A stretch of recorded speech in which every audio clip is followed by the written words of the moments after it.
নেতা কর্মীদের mobile check করে।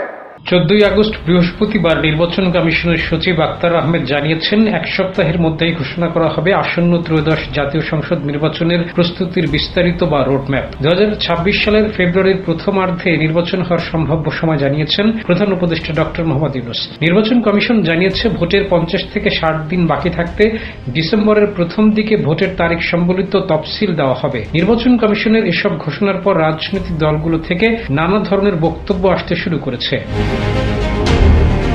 সম্প্রতি আওয়ামী লীগ সরকারের পতনে নেতৃত্ব দেওয়া জুলাই গণঅভ্যুত্থানের সময় গণহত্যার দায়ে দেশের প্রধান রাজনৈতিক দলের একটি আওয়ামী লীগের সভাপতি শেখ হাসিনা সহ অন্যান্য জড়িত নেতাদের বিচার শেষ না হওয়া পর্যন্ত আওয়ামী লীগের কার্যক্রম নিষিদ্ধ করা হয়েছে। 10 মে প্রধান উপদেষ্টা ডক্টর মোহাম্মদ ইউনূসের সভাপতিত্বে উপদেষ্টা পরিষদের বৈঠকে এই সিদ্ধান্ত নেওয়া হয়।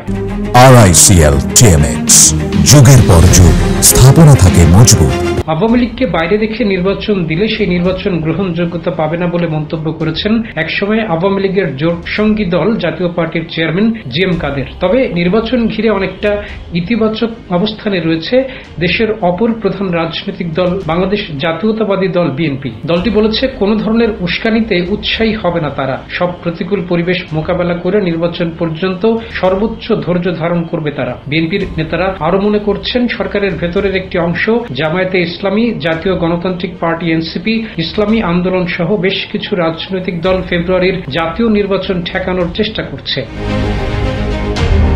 বিএনপির দলীয় সূত্রে জানা গেছে, তারা ডক্টর মোহাম্মদ ইউনূসের ঘোষিত সময়ের মধ্যেই জাতীয় নির্বাচন অনুষ্ঠানে সর্বোচ্চ সহযোগিতা করবে। সেই সঙ্গে জামায়াতকে মোকাবেলা করতে ইসলামী দলগুলোর সঙ্গে নির্বাচনের জোট গড়ে তুলবে। চট্টগ্রামের হাটহাজারী মাদ্রাসা কেন্দ্রিক ইসলামী দল হেফাজতে ইসলামকে অত্যন্ত গুরুত্ব দিচ্ছে বিএনপি। ইতোমধ্যে হেফাজতের সঙ্গে অনেকটা বোঝাপড়াও হয়েছে তাদের। হেফাজতের সিনিয়র নেতাদের সঙ্গে সার্বক্ষণিক যোগাযোগ রাখার জন্য দলটির জাতীয় স্থায়ী কমিটির 2 জন প্রভাবশালী সদস্যের নেতৃত্বে কমিটি গঠন করা হয়েছে। বিএনপির স্থায়ী কমিটির সদস্য নজরুল ইসলাম খান এবং সালাউদ্দিন আহমেদ এক্ষেত্রে নেতৃত্ব দিচ্ছেন। আর এসব কর্মকাণ্ড পরিচালিত হচ্ছে বিএনপির ভারপ্রাপ্ত চেয়ারম্যান তারেক রহমানের নির্দেশে।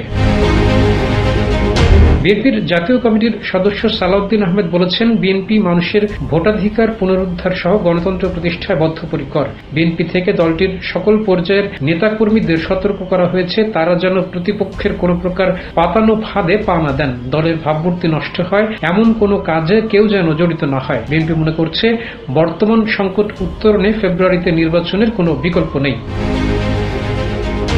বিএনপি দাবি করছে, ঢাকা বিশ্ববিদ্যালয় ডাকসু নির্বাচন সহ আরও কিছু বিষয়কে কেন্দ্র করে বর্তমান পরিস্থিতি প্রতিকূলে নেওয়ার চেষ্টা করছে একটি মহল। ডেস্ক রিপোর্ট, জয় জয় দিন।